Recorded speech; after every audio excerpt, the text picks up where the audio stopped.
특별한 주제를 가지고 말씀을 나누려고 합니다.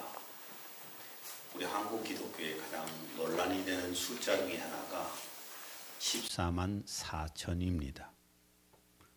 14만 4천인을 서로 상징으로 해석해서 다 자기들이라고 합니다.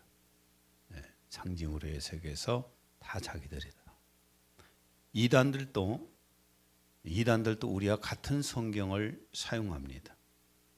똑같은 성경을 사용하고 또 그 나름대로의 이단들도 다 교리가 있습니다.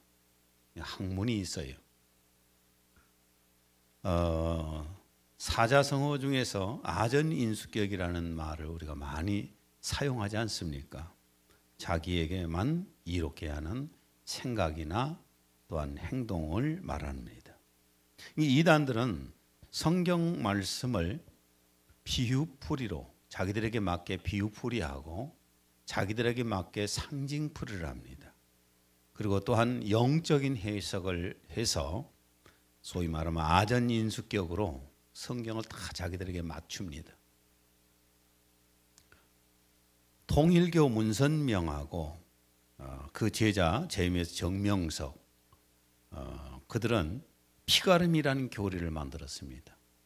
피가름이 뭐냐 하면은 아담과 하와가 선악과를 따먹음으로 몸에 흐르는 피가 더러워졌기 때문에 피를 바꿔야 한다는 해석입니다. 피를 바꿔야 한다. 그런데 자기들 교주는 피가 죄가 없기 때문에 여자들이 교주와 성관계를 하면은 교주의 피를 받아서 깨끗한 피가 된다는 피가름입니다. 그것이 오랫동안에 통일교를 만들었고 제임스 정명석이가 성장을 하는 과정이 되었습니다. 또 대부분 이단들은 본문의 14만 4천인을 자기들이라고 해석을 합니다. 이게 상징이나 비유풀이나 영적인 해석이라는 것은 굉장히 위험하다는 것을 우리가 알아야 합니다. 여호와의 증인들은 14만 4천, 오늘 본문에 나오는 14만 4천인이 자기들이라고 주장을 합니다. 또 박대선인을 따르는 전도관, 지금은 천부교라 하든가 이렇게 이름을 좀 바꿨지요. 그들도 역시 마찬가지로 신앙촌 안에서 14만 4천인이 자기들이라고 주장을 합니다. 또 전도관 출신이 이만희, 신천지 있지 않습니까? 신천지도 신천지인들 속에 들어와야 14만 4천인에 들어간다. 그래서 자기들이 14만 4천이라고 주장을 합니다. 그리고 신천지에 들어온 자들만이 14만 4천이 되어서 영생을 얻는다고 또 주장을 합니다. 이단들이 14만 4천인을 이렇게 아전인수격으로 상징풀이를 하는 거예요. 이 상징풀이를 하면 이단이 되는 겁니다.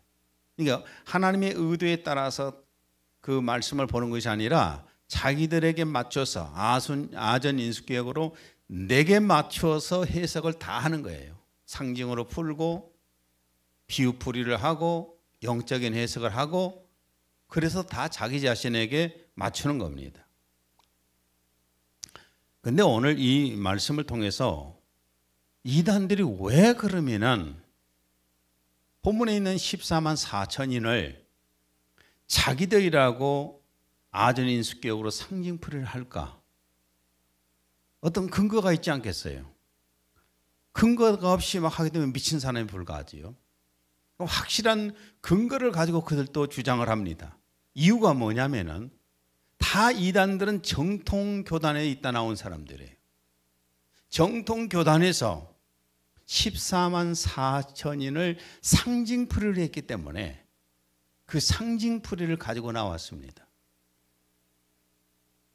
그동안의 일부 정통교단의 신학자들 중에서 14만 4천인을 상징풀이한 경우가 참 많습니다. 상징풀이로.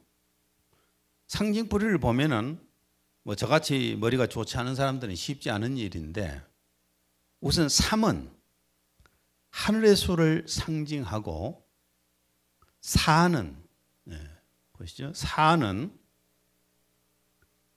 뭘 상징해요? 땅의 수를 상징하고, 3은 하늘의 수를 상징하고 4는 땅의 수를 상징하고 천은 충만을 상징한다. 이렇게 신학자들이 해석을 합니다. 그래서 보통 사람은 이거 참 머리가 나빠서 쉽지 않은 얘기잖아요. 그래서 계산을 3 곱하기 4 곱하기 1000은 12,000원이다. 그래서 12,000 곱하기 12지파를 합치면은 144,000이다. 이렇게 상징풀이를 그동안 해왔습니다. 정통교단에서. 또 하나는 계산법이 구약의 12지파 곱하기 신약의 12지파는 144,000이다. 이렇게 상징을 풀어왔습니다. 이렇게 상징으로 풀어서 144,000인을 신약의 교회다, 우리 그리스도인이다, 이렇게 해석을 했어요. 또 하나는 뭐 구약교회와 신약교회를 상징한다, 이렇게 아전인수격으로 자기들에게 맞춰서 그냥 해석을 해왔는데, 이게 지금 한국교회의 정통교단의 일반적인 해석입니다. 그래서 이렇게 너무나 어려우니까 보통 사람들은 아예 해석하려고도 안 하고 계시록을 아예 읽으려고도 안 합니다. 이렇게 어려운데 계시록을 다 상징으로 풀어야 되니까 이거 뭐 어떻게 우리가 이해를 하겠어요? 그래서 계시록은 아예 덮어버린 책이 되었습니다. 그런데 이렇게 아전인수격으로 정통교단에서 해석을 하니까 이단들도 너희들도 이단 상징으로 푸는데 우리도 상징으로 풀겠다. 너희라고 그러니까 144,000이 너희라고 하니까 144,000은 우리다 라고 이렇게 주장을 하게 됩니다. 그리고 또 일부 신학자들이 계시록 20장에 나오는 천년왕국을 또 상징으로 해석을 합니다. 계시록 20장 6절을 읽습니다. 첫 번째 부활에 참여하는 자는 복되고 거룩하도다. 둘째 사망이 그들을 다스리는 권세가 없고 오히려 그들이 하나님과 그리스도의 제사장들이 되어 1000년 동안 그와 함께 통치하리라. 예수 그리스도와 함께 예수를 믿는 사람들이 제사장이 되어서 1000년 동안을 통치한다. 이것은 영적인 해석을 해서 상징풀이를 합니다. 천을 충만수로 상징을 하고, 그래서 충만은 예수 그리스도의 초림에서 예수 그리스도의 재림까지 그 사이를 말한다고 해석을 합니다. 그래서 지금이 교회 시대가 천년왕국 시대다, 이렇게 일반 정통교단에서 상징풀이로 해석을 합니다. 그러다 보니까 어떤 주장을 하냐면은 지금 예수 그리스도가 교회를 통해서 이 세상을 지배하고 통치한다고 이렇게 가르칩니다. 뭐 다른 교단에서 신앙생활 하다 오신 분들도 사실 뭐 별로 들어보지도 않은 얘기입니다. 근데 대부분 이렇게 가르칩니다. 천년왕국을 상징으로 해석해서 지금이 예수님이 교회를 통하여서 세상을 다스리고 있다면 어떤 문제가 오느냐? 지금 세상에는 마귀가 없어야 합니다. 계시록 20장 1절에 3절.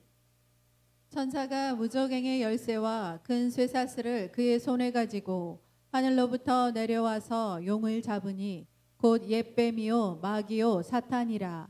잡아서 1000년 동안 결박하여 무저갱에 던져 넣어 잠그고 그 위에 임봉하여 1000년이 차도록 다시는 만국을 미혹하지 못하게 하였는데, 예수님이 통치하는 시대고 마귀가 없는 시대에서 점점 세상이 좋아져서 평화로운 세상이 되었습니까? 지금 이 세상이 어떻게 평화로운 세상이 되었습니까? 예수님이 통치하는 세상, 그럼 예수님이 실패자잖아요. 마귀가 없는 세상이 아닙니다. 그리고 교회가 어떻게 세상을 다스립니까? 이것을 상징풀이로 이렇게 해석을 했어요. 만약에 마귀가 없다고 상징으로 해석을 한다면은 이런 성경 구절들은 어떻게 해석해야 할까 싶습니다. 에베소 2장 2절. 전에는 너희가 그것들 가운데서 이 세상의 풍조를 따르고 공중 권세의 통치자 곧 지금은 불순종의 자녀들 안에서 역사하는 영을 따라 행하였으니 눈에 보이지 않는 영적인 사탄의 세력, 마귀의 세력이 지배하고 있는 겁니다. 에베소 6장 11절 12절. 마귀의 관계를 능히 대적하기 위하여 하나님의 전신 갑주를 입으라. 우리의 씨름은 혈과 육을 상대하는 것이 아니요 통치자들과 권세들과 이 어둠의 세상 주관자들과 하늘에 있는 악의 영들을 상대함이라. 하늘에 있는 악의 영들을 상대하는데 마귀의 이 관계예요. 전부가 다. 베드로전서 5장 8절. 근신하라 깨어라. 너희 대적 마귀가 우는 사자같이 두루다니며 삼킬 자를 찾나니. 지금은 마귀가 우는 사자처럼 성도들을 삼키려고 지금 노리고 있다는 겁니다. 그런데 마귀가 없다고 해버리면 만약에 이런 성구들을 다 상징풀이나 해버리고 영적인 해석이나 하면서 마귀가 없다고 해버리면 성경이 뭐가 됩니까? 천년 왕국이나 천년이나 14만 4천인을 상징으로 혹은 영적인 해석으로 한다면은 지금 같은 14만 4천이 나오는 7장이나 천년이 나오는 20장이나 거기에 있는 내용 전체가 상징풀이를 하든지 영해를 해야 되는 겁니다. 그런데 자꾸 영해하는 것이 영지주의 이단이라고 그러거든요. 성경을 영적인 해석을 한다고 말해요. 예수님은 육체적으로 계시지 않고 영으로만 계신다 이런 식으로 해석을 하는 것이 영해라고 합니다. 이런 영적인 해석으로 만약에 성경을 해석을 계속해서 해온다면 영지주의를 이단이라고 정죄를 하면서도 막상 성경 해석에 가서는 영지주의들의 해석을 따라가는 오류를 범하는 거예요. 천년은 상징이나 영해를 하면서 다른 내용은 문자적으로 해석한다면 이건 짬뽕 해석이잖아요. 지 맘대로 갖다 붙이는 해석이 되는 겁니다. 신학자들이 14만 4천인 천년왕국을 상징으로 해석하기 때문에 이단들도 아전 인수격으로 해석을 해서 자기들이 14만 4천이고 자기 교주가 있는 곳이 왕국이다 이렇게 해석을 합니다. 왕국이 있는 곳이 그들이 교주가 있는 것이 왕국이다. 여호와 증인들은 14만 4천이 다 차게 되면 자기들이 중심으로 해서 14만 4천이 사는 천년왕국이 이루어진다고 하잖아요. 박태생이 전도관에는 신앙촌이 왕국이라고 하잖아요. 또 신천지는 이만희가 있는 곳이 왕국이라고 주장을 합니다. 또 박명호 돌나라의 박명호는 14만 4천이 자기들일 뿐만 아니라 박명호가 있는 곳이 새천국이라고 합니다. 박명호가 예전에 원주에 있을 때는 원주가 새천국이었는데 무슨 제주에 가지고 도망쳤잖아요. 도망쳐가지고 지금 저 멕시코인가요? 멕시코에다가 또 왕국을 세웠어요. 그래서 거기가 이제 새천국이라는 겁니다.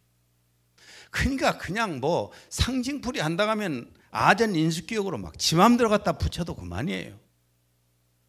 그럼 일부 정통 신학자들과 이단들의 상징풀이가 어느 쪽이 맞을까요? 서로 주장하는데 어느 쪽이 맞을까요? 정통 교단에서 신학자들이 주장하는 상징풀이하고 이단들이 나름대로의 상징풀이를 하고 있는데 도대체 이게 어느 쪽이 맞느냐고 말이에요. 물론 정통 교단에서는 자기들 상징풀이가 맞다고 주장하는 것이 당연합니다. 그러나 이단들도 자기들 정통 상징풀이가 맞다고 주장합니다. 그런데 저는 이런 거 따르지 않습니다. 확실하게 여러분에게 말씀을 제가 드리는 것은 저는 신학자의 말도 듣지 않고 이단의 말도 듣지 않고 저는 뭘 따르느냐? 답을 성경에 찾습니다. 문자적으로 해석했다고 해서 성경 그대로 성경에서 예수님이 말씀하신 대로 그냥 믿는 거예요. 그렇게 해석했다고 해서 예수님 앞에 갔을 때 너는 왜 상징풀이를 멍청이 갖고 못했냐? 너는 왜 비유풀이 안 했냐? 용해를 왜 안 했냐? 왜 너는 멍청하게 내가 말한 그대로 믿었냐? 난 이렇게 생각하지 않아요. 그래서 조인트 맞을 것 같지가 않아요. 오히려 상징풀이한 사람들이 나 예수님보다 머리 좋습니다. 내 머리가 얼마나 좋은데요. 그래서 내가 영적 해석을 했고 내가 그래서 상징풀이를 했습니다. 삼은 하늘의 수고 사는 땅의 수라고 해서 천은 충만의 수라고 해서 해석을 멋지게 해놨습니다. 난 그 사람이 조인트를 맞을 것 같아요.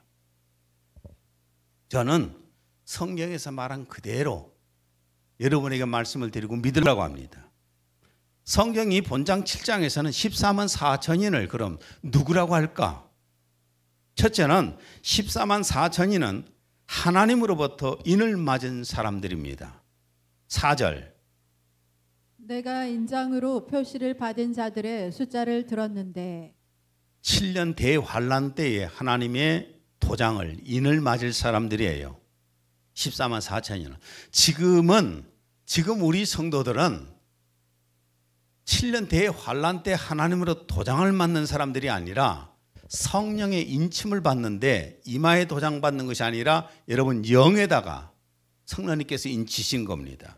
에베소 1장 13절 그 안에서 너희도 진리의 말씀 곧 너희의 구원의 복음을 듣고 그 안에서 또한 믿어 약속의 성령으로 인치심을 받았으니 성령으로 인침받은 사람들인 것을 믿기를 바랍니다. 두 번째, 무엇을 위해서 14만 4천인에게 인장을 쳤는가? 3절 우리가 종들의 이마에 인치기까지.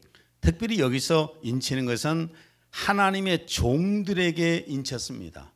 즉 구원의 복음 하나님의 말씀을 선포하는 하나님의 종들에게 인친 거예요. 그리고 인침받은 하나님의 종들에 의해서 구원받은 수가 7년 대환란에도 엄청나게 많이 나옵니다. 9절 이 일 후에 내가 보니 아무도 셀 수 없는 큰 무리가 흰옷을 입고 그들의 손에는 종려나무 가지를 들고 보좌 앞과 어린 양 앞에 서서. 엄청나게 많이 인침받았지요. 구원받았지요. 흰옷 입은 이 큰 무리는 어디에서 구원받은 사람들인가? 9절 모든 민족들과 족속들과 백성들과 언어들에서 온. 전도관 박태선이 쪽에서 14만 4천이 넘어가니까 거기는 뭐 100만이 따랐단 말이 있어요. 넘어가니까 이제 어떻게 말했냐면은 큰 무리 속에 들어야 된다 이렇게 했고, 지금 신천지 2만이도 마찬가지잖아요. 14만 4천이 넘었고 뭐 20만 30만이라고 그러는데 그들도 마찬가지로 이제는 14만 4천이 아니라 큰 무리 속에 들어야 된다 했는데, 여기 지금 큰 무리가 모든 민족들과 족속들과 백성들과 언어들에서 나오지요. 근데 이 신천지는, 전도관이나 신천지는 전부 한국에서 나왔잖아요. 14절 자기들의 옷을 씻어 어린 양의 피로 희게 하였느니라. 어린 양이신 예수 그리스도의 피로 말미암아 영적인 옷을 씻음 받은 사람들이에요. 이만희 피가 아니라. 또 큰 무리가 어떤 시기에 구원받은 사람들인가? 14절 이들은 되한란에서 나온 사람들이며 자기들의 옷을 씻어 어린 양의 피로 희게 하였느니라. 어디서 구원받은 사람들이에요? 대환란에서 구원받은 사람. 자, 묻습니다. 지금 대환란입니까?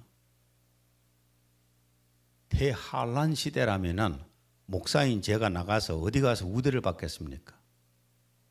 가는 데마다 두드려 맞겠지요. 가는 데마다 박해를 당하겠지요. 교회가 어떻게 오늘 예배를 드릴 수 있습니까? 대환란에서 구원받은 사람들이에요. 이 대환란은 지금이 아니라 장차 예수님 오신 후에, 공중 재림하신 후에 이 세상에 일어날 대환란을 말하는 겁니다. 마태복음 24장 21절 이는 그때 대환란이 있으리니 그와 같은 것은 세상이 시작된 이후로 지금까지 없었으며 또 결코 없을 것이기 때문이라. 대환란 기간에는 마지막 추수가 이루어지는 시기입니다. 하나님의 백성들을 대환란 기간에도 추수를 하시는 기간이에요. 물론 이 세상은 심판을 하시겠지만은 대환란에서 구원받은 성도들이 자 어디 있는가 한번 보십시오. 이 땅에서 자기들이라고 막 주장을 하는데 어디에 있는가? 9절에서 11절. 큰 무리가 흰 옷을 입고 그들의 손에는 종려나무 가지를 들고 보좌 앞과 어린 양 앞에 서서 또 그 보좌와 장로들과 네 생물 주위에 둘러선 모든 천사가 그 보좌 앞에 얼굴을 대고 엎드려 하나님께 경배드리며. 자, 어디에 있습니까? 모든 천사 또 그 보좌와 장로들 가운데 생물 주위에 둘러선 모든 천사가 그 보좌 앞에 얼굴을 대고 엎드려 하나님께 경배드리며. 천국 아닙니까? 천국에 있는 거예요, 이 큰 무리가. 그런데 이 땅에 있는 사람들이 자기들이라고 주장하면 안 되죠. 큰 무리는 대환란 기간에 순교하여서 구원받은 사람들입니다. 지금 우리가 순교 안 하잖아요. 자꾸 그런데 지금이 교회 시대가 천년왕국이라고 말하는 사람들은 순교자라고 표현을 하는데 우리가 무슨 놈의 순교자입니까? 계시록 20장 4절. 내가 보니 예수를 증언함과. 잠깐. 계시록 13장 11절 15절. 내가 보니 다른 짐승이 땅에서 올라오는데 어린 양처럼 두 뿔을 가졌으며 용과 같이 말하더라. 그가 짐승의 형상에게 생명을 주는 권세를 받아 그 짐승의 형상으로 말도 하게 하고 그 짐승의 형상에게 경배하지 아니하는 자는 다 죽이도록 하니라. 7년 대환란 기간에 예수님 믿는 것 때문에 하나님의 말씀을 지키는 것 때문에 지금 적그리스도 짐승에게 또 그 거짓 선자에게 잡혀서 다 죽임당한 사람들입니다. 그 사람들이 바로 큰 무리에 해당되는 사람들이에요. 계시록 20장 4절. 내가 보니 예수를 증언함과 하나님의 말씀 때문에 목배임을 당한 자들의 영혼들과 또 짐승과 그의 우상에게 경배하지 아니하고 그들의 이마와 손에 그의 표를 받지 아니한 자들이 살아서 그리스도와 더불어 1000년 동안 왕 노릇하니 이는 첫째 부활이라. 어떤 사람이 천년 왕국에서 제사장 노릇하고 왕 노릇하느냐? 목배임 당한 사람. 그렇죠? 그리고 그 이마와 손에 표를 받지 않고 살아서 그리스도와 더불어서 1000년 동안 왕 노릇한다. 이게 우리 아니잖아요. 이것이 아닙니다. 그러니까 자꾸 상징부리하게 되면은 엉터덩터하게 그냥 말씀이 바뀌어 버리는 거예요. 그다음 셋째로 14만 4천이는 그러니까 아까 14만 4천이 전도에서 구원받은 사람들이 순교당해서 천국에 가 있는 모습을 봤잖아요. 자, 그렇다면은 이 14만 4천이는 어느 민족에서 택함을 받은 사람들인가? 일부 신학자들은 신학교회가 우리 신약교회가 영적 유대인이라고 해석을 합니다. 그 영예를 하는 성경 구절이 어디냐면은 로마서 2장 28절에서 29절 표준 번역입니다. 겉모양으로 유대 사람이라고 해서 유대 사람이 아니요 겉모양으로 살에다가 할례를 받았다고 해서 할례가 아닙니다. 오히려 속이 유대 사람인 사람이 유대 사람이며 율법의 조문을 따라서가 아니라 성령을 따라서 마음에 받는 할례가 참 할례입니다. 혈통이 유대인이고 유대인이 받는 할례를 받았다고 해서 참 유대인이 아니라는 겁니다. 이 말씀 뭐냐면 참 유대인이란 그 마음에 하나님과 올바른 관계를 놓고 있는 사람이 유대인이다. 이것을 바울 사도가 지금 가르치는 거잖아요. 그런데 이 말씀을 인용해서 본문의 14만 4천이 신약교회라고 주장하는 것은 그야말로 아전인수격입니다. 그냥 우리 마음대로 갖다 붙이는 거예요. 본문 성경에서는 그러면 14만 4천을 누구라고 하는가? 4절 이스라엘 자손의 각 지파 중에서 인침을 받은 자들이 14만 4천이니 누구예요? 이스라엘 자손이잖아요. 유태인이잖아요. 이스라엘 자손이라고 성경에 예수님께서 확실하게 말씀을 해주셨는데 일부 신학자들은 아니다. 그 우리다. 예수님께서 이스라엘 자손 유태인이다 했더니 이단들은 아니다. 우리다. 라고 주장을 하고 있어요.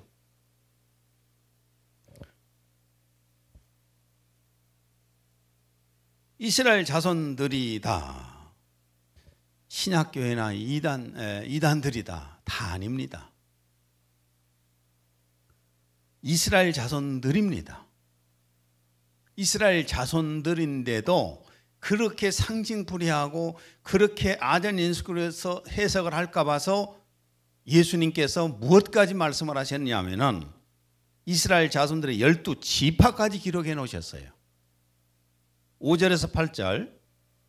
유다 지파 중에 르우벤 지파 중에 아셀 지파 중에 납달리 지파 중에 므낫세 지파 중에 시므온 지파 중에 레위 지파 중에 이사갈 지파 중에 스불론 지파 중에 요셉 지파 중에 베냐민 지파 중에 인침을 받은 자가 1만 2천이라. 이렇게 확실하게 지파까지 주님이 언급을 해놓으시고 기록을 해주셨는데 왜 이걸 다 무시하고 굳이 자기들이라고 상징풀이를 해야 되는 겁니까?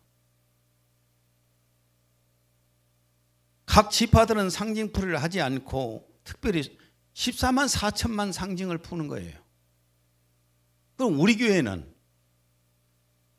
우리가 신약교회가 14만 4천이라면은 영적인 이스라엘 자손이 영적으로 해석해서 우리라면은 우리는 어디 지파에 해당되는 겁니까? 그건 상징을 안 풀어요. 그것도 아주 용감하고 하나님 앞에 뭐 두려움이 없는 신천지는 풉니다. 신천지는 풀어서 상징풀이해서 각 지파를 상징풀이를 또 지들 마음대로 풀어서 해놔요. 그래서 뭐 서울은 요한 지파다, 부산은 야고보 지파다, 강주는 뭐 베드로 지파다 등등등 각 지역에 다 갖다 이렇게 이름을 붙여놨는데 여러분 성경 어디에도 12제자들의 지파는 없습니다. 네 번째로 14만 4천이는 대환란 속에서 그럼 어떻게 구원받은 사람들인가? 14장 1절. 내가 보니 보라 어린 양이 시온산에 섰고 그와 함께 14만 4천이 서 있는데 그들의 이마에는 어린 양의 이름과 그 아버지의 이름을 쓴 것이 있더라. 자, 내가 보니 보라 어린 양이 시온산에 섰고 그와 함께 14만 4천이 서 있는데 14만 4천이 어디에 있어요? 시온산에 있는데 거기에 예수님이 계시잖아요. 그러면 이 14만 4천이 올라간 시온산은 어디인가? 14장 3절. 그들이 보좌 앞과 내 생물과 장로들 앞에서 새 노래를 부르니 땅에서 속량함을 받은 14만 4천 밖에는 능히 이 노래를 배울 자가 없더라. 14만 4천인 하나님의 종들은 여기 지금 14장에 오니까 벌써 죽어 순교당해서 천국에 올라가 있잖아요. 예수님과 그곳에 있잖아요. 그러니까 보십시오. 14만 4천이라고 주장하는 자들도 사기치는 것이고 큰 물이라고 주장하는 자들도 다 사기치는 거예요. 우리가 될 수가 없어요. 왜냐하면 그들은 순교당해서 천국에 가 있잖아요. 대환란 시기에. 오늘 이 말씀을 마무리하면서 우리가 확실하게 알아야 할 것은 내가 지금 현재 우리 인간들이 과학적으로 풀 수가 없고 상식적으로 풀 수가 없고 논리적으로 풀 수 없다고 그래서 성경에 나와 있는 부분을 상징으로 풀어버린다든지 아니면 비유풀이 한다든지 영적으로 풀이를 해서는 안 되는 겁니다. 왜냐하면 우리 수준하고 성경이 같다면 내가 왜 하나님을 믿습니까? 내가 내 자신을 믿지. 그렇죠? 하나님이 내 수준이면 내가 왜 하나님을 믿어요? 골치 아프게. 내가 내 자신을 믿고 살지. 근데 하나님은 우리하고 다르잖아요. 우리의 생각과 하나님의 생각은 하늘과 땅 차이예요. 우리의 과학과 하나님의 과학은 하늘과 땅 차이입니다. 근데 자꾸만 우리 과학으로 이해가 안 된다, 우리 생각으로 이해가 안 된다, 우리 경험으로 이해가 안 된다, 이거 생각을 해가지고 성경을 상징풀이하고 비유풀이하고 영예풀이하면은 어찌 되겠습니까? 성경은 성경 속에서 상징이나 영예풀이를 하고 있지 않는 이상, 마태복음 23장에 보면 예수님께서 비유라고 말씀을 하시기도 하고 또 그의 여러 가지 상징은 또 상징이라고 말씀도 해주시기도 해요. 근데 굳이 우리가 갖다 의미를 붙이고 상징풀이 한다면은 나중에 이단이 되는 겁니다. 성경은 문자적으로 해석을 해야 합니다. 왜냐하면 성경을 잘못 해석하게 되면은 주님의 의도에서 빗나가기 때문이에요. 베드로후서 3장 16절 그의 모든 편지에서도 이런 것에 관하여 말하고 있으나 그 가운데는 깨닫기 어려운 것이 덜어 있어 무식한 자들과 경고하지 못한 자들이 다른 성경들처럼 억지로 풀다가 스스로 멸망에 이르느니라. 성경은 지금 내가 내 영적 수준에 따라서 내 믿음의 수준에 따라서 내 지식의 수준에 따라서 이해가 되는 것도 있고 안 되는 것도 있잖아요. 그렇기 때문에 내가 이해를 못한 것은 그냥 넘어가면 돼요. 저는 40년 전에 이해가 안 된 것 지금 다 이해하고 깨닫고 합니다. 그때는 몰랐지만은. 근데 어떻게 성경을 내가 이해를 못한다고 상징풀이 해버립니까? 계시록 22장 18절에 19절 누구든지 이것들에 더하면 하나님께서 이 책에 기록된 재앙들을 그에게 더하실 것이요 또 누구든지 이 예언의 책의 말씀들에서 삭제하면 하나님께서 생명의 책과 거룩한 도성과 이 책에 기록된 것들에서 그의 부분을 제하여 버리시리라. 자꾸 성경을 상징풀이해서 더 갖다 붙이면은 저주를 받습니다. 재앙을 받습니다. 그리고 성경을 삭제해서 아예 그냥 계시록은 없애버린다든지 하게 되면은 아예 새 예루살렘 성에 못 들어갑니다. 하나님의 호적에서 생명책에서 그를 삭제해버린다고 말이에요. 우리는 야곱 곧 이스라엘 자손이 아닙니다. 우리는 교회입니다. 각자는 그리스도인들입니다. 우리는 앞으로 다가올 대환란을 통하여서 선교를 당해야 구원받을 14만 4천이나 큰 무리가 아닙니다. 우리는 이방인들 속에서 예수 그리스도를 믿어서 성령으로 인침받은 하나님의 자녀들입니다. 요한복음 1장 12절 13절 영접하는 자 곧 그 이름을 믿는 자들에게는 하나님의 자녀가 되는 권세를 주셨으니 이는 혈통으로나 육정으로나 사람의 뜻으로 나지 아니하고 오직 하나님께로부터 난 자들이니라. 로마서 8장 16절 성령이 친히 우리의 영과 더불어 우리가 하나님의 자녀인 것을 증언하시나니 성령님이 내가 예수를 믿어서 성령님이 내 안에 오시게 되면은 내 마음속에서 내게 감동을 주시고 깨닫게도 하시고 위로도 해주시고 격려도 해주시고 때로는 대화도 되잖아요. 성령인 거예요. 성령님과 교통이 됩니다. 지금은 이런 시대에 살아요. 그리고 지금 예수님 믿다가 병으로 죽었든지 아니면 자연사를 했든지 순교라고 하지 않습니다. 그냥 죽음이죠. 순교라고 하는 것은 내가 예수님 믿는 것 때문에 누가 와서 죽이는 것이에요. 그걸 순교라고 하는 겁니다. 우리는 대환란 전에 예수님 공중재림 때에 부활되어서 예수님께로 들림받아 갈 성도들입니다. 지금 우리는 대환란에서 순교받을 준비를 하는 것이 아니라 예수 그리스도의 공중에 재림해 오실 때 부활되어서 들림받아 갈 준비를 해야 되는 겁니다. 마태복음 24장 40절에 41절 그때 두 사람이 밭에 있음에 한 사람은 데려가고 한 사람은 버려둠을 당할 것이요 두 여자가 맷돌질을 하고 있음에 한 사람은 데려가고 한 사람은 버려둠을 당할 것이니라. 데살로니가전서 4장 16에 17절 주께서 호령과 천사장의 음성과 하나님의 나팔 소리와 함께 하늘로부터 친히 내려오시리니 그러면 그리스도 안에서 죽은 자들이 먼저 일어나고 그리고 나서 살아남아 있는 우리도 공중에서 주와 만나기 위하여 그들과 함께 구름 속으로 끌려올라 갈리니 그리하여 우리가 영원히 주와 함께 있으리라. 예수님 재림에 오실 때 이 땅에서 부활되어서 올라가서 주님을 만난다는 겁니다. 물론 예수님 믿다 죽은 사람도 부활되지만 지금 살아있는 사람도 부활되어서 올라간다는 것이 성경의 주장입니다.